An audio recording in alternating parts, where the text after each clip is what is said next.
आमे बनेबा जिलाबी परी गोल गोल पांपड़ सेटा भी सागु आउ टमाटरे सागु टमाटरे एमिति थरे बनातु पूरा वर्षे जाए पूरा स्टोर करके रखिपारे बिल्कुल भी खराब हेनी आउ एटा बहुत ही तेल मसला कम रे ए रेसिपी पूरा पूरी बनी जीवो। तो चलतु आज आम बनेबा सागु आउ टमाटर जिलाबी परी पांपड़। तो यही पांपड़ पाई आमको दरकार देखंतु फ्रेंड्स मु नेछि गोटे कप सागु एठी मु मोटा दाना नेछि आपण माने चाहिले छोट दाना भी यूज करें।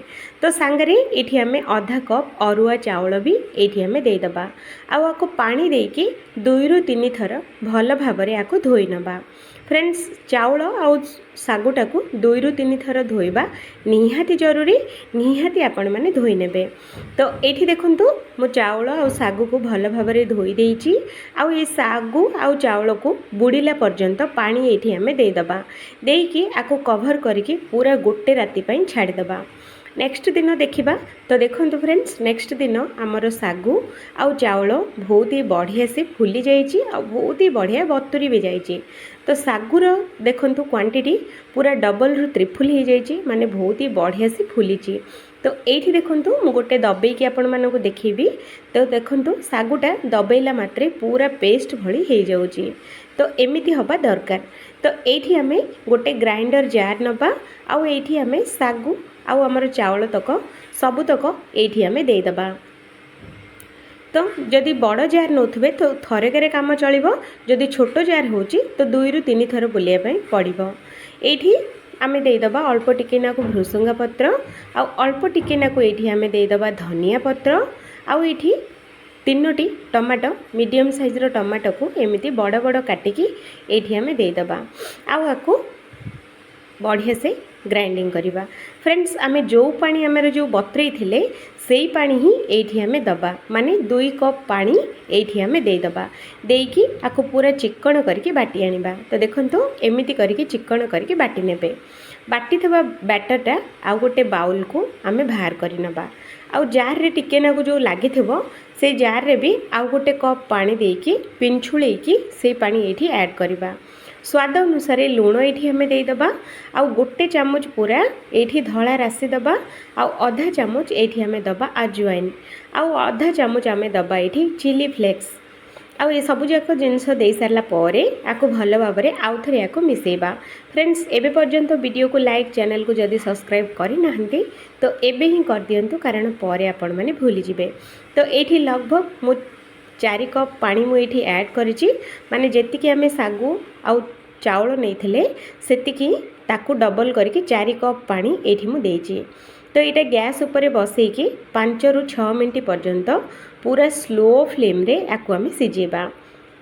फ्रेंड्स जेते पर्यंत आप देखिए जेतिकी यहाँ सिझी सिझी जीवो सेतिकी यहाँ बहलिया हेई आसीबो। तो सेति पई आपण माने स्लो फ्लेम रे सिझेबे हाई फ्लेम रे सिझेले पूरा माने तलू पोड़ीज आउ एते भलरे बिल्कुल भी सिझीबनी। तो सेइथिपाई स्लो फ्लेम रे ही सिझेबे। तो ये देखंतु बैटरटा एकदम बढ़िया से सिझी जाइए। तो ये आम गैस को बंद करदबा आउ एटा तल को आम ओल्हे आनिबा आउ आको टिके नाकु ठंडा हेबा पई छाड़ीदबा। तो ये देखंतु फ्रेंड्स टिके नाकु ठंडा हो गला परे बैटरटा आउरी टिके नाकु बहलिया हो जाइए। तो सेइथिपाई आपण माने देखिकी सिझेबे।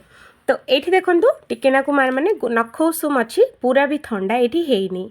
तो ये आम कौन करवा गोटे तेल जरी नहीं जावा आपण मैंने चाहिए लुण जरी भी नहीं पारे।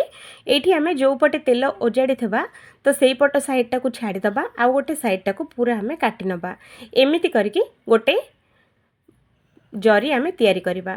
आपण माने चाहिए पाइपिंग बैग भी आपण माने यूज करें से भी बहुत भल हम। तो किंतु तेल जरी समस्त घरे थाए तो से रेसिपीटा बनवाई इजी हो जाए। तो एमिति गोटे आ गोटे जरी एमिति आमे पारी नबा जोटा कि पूरा पतला जरी एमिति पतला जरी उपरे बनइले आमर जिलाबी पांपड़टा बहुत ही बढ़िया से बनिबो। तो ये देखंतु जिलाबी आमे जो आकार रे बनाउचु सेम सेमिति एठी आमे पांपड़ एमिति आमे बनेबा। तो देखंतु फ्रेंड्स देखिला मात्रे आपण मानकु कोन विश्वास होउची जे एटा पांपड़ बोली बिल्कुल नहीं ना, यहाँ पूरा जिलेबी भरी लगे, बहुत ही स्वादिया लगी, निहाती थरे बनातु। तो एमती करके पतला पतला करके एमती गोटे साइज्र करके आम 2 ରୁ 3 घंटा या सुखेबा। जदि फैन पवन रे आपण माने सुखेबे तो आपण मानकु 2 दिन लागिबो। जदि टाण खरारे आपण माने जदि सुखेबे तो 3 ରୁ 4 घंटा भितर पूरा कुरुमुरु होइके सुखीजिबो। तो एमती आम गोटे उपर गोटे एमती आम बनै चलिबा। आउ आको खरारे टिके नाकु सुखै नबा। माने रखंतु फ्रेंड्स, जदि फैन पवन रे सुखेबे तो 2 दिन लागिबो, जदि टाण खरारे सुखेबे तो 2 ରୁ 3 घंटा भितर पूरा कुरमुर होइके सुखीजिबो। तो एठी देखंतु मु एमिति करके सबुतक बनैकी मु आम छात उपरे नेकी आको सुखैची। माने मोर 3 ରୁ 4 घंटा भितर एगुड़ाक पूरा सुखिकी रेडी हो जिवो। तो टाण खरा भी जमी होची ना तो एकदम बढ़िया भल भाव में सुखीजिव। तो यार कलर भी बिल्कुल चेंज हेबनी, जेमिति को सेमिति रहिबो। तो एठी देखंतु फ्रेंड्स आमर पांपड़ गुड़ाक बहुत ही भल भाव में सुखी जाइए। तो ये मुझे आपण मानक गोटे भांगिकी देखौची। तो देखंतु हाथ रे टिके नाकु रगुड़िला मात्रे भांगी जाउची। तो एमिति करके चलंतु आमे आको छाणी नबा। तो एगुड़ाक छाणिया पई मु अल्प टिके नाकु तेल गरम करिछि। तेलटा ये मीडियम गरम अच्छी।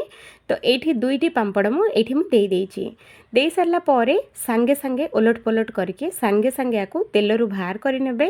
बेसी समय बिल्कुल भी रखिबेनी, नहले पूरा पतला पतला अच्छी ना तो से पोड़ीज। तो पकेला मात्रे ही ओल्टेबे, तापर सांगे सांग बाहर करदे। तो देखंतु फ्रेंड्स आमर जिलेबी परी पांपड़ बनिकी एकदम रेडी हो जाइए। तो देखिले ना बनैबाटा केते सहज, निहाती थरे बनातु। तो ये देखंतु फ्रेंड्स आम जिलेबी पांपड़ बनिकी एकदम रेडी, सेटा भी सागु आउ आमर टमाटो रे तैयारी। निहाती थरे बनातु, पूरा वर्षे जाए स्टोर करके रखिपारे, किछि भी खराब हेबनी कि तेलिया बास्ना भी बिल्कुल आसबनी। जेबे भी आपण खाइबे फ्रेश फ्रेश